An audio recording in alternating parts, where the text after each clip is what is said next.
Hello, boys and girls. Today in our mini lesson, we learned that narrative nonfiction books are alike in many ways.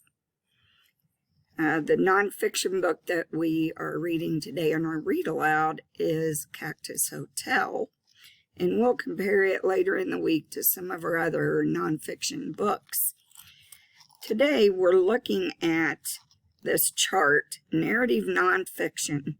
And here are some of the noticings that you may have seen. There are two columns here. There's an always column. So always, the author teaches you facts and information about a topic.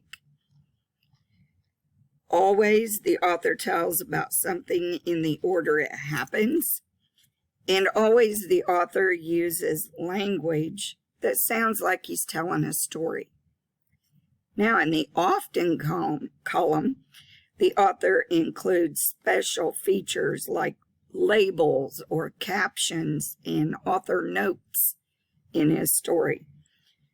Often, the illustrations give more information about the topic, too, more than the author would give you.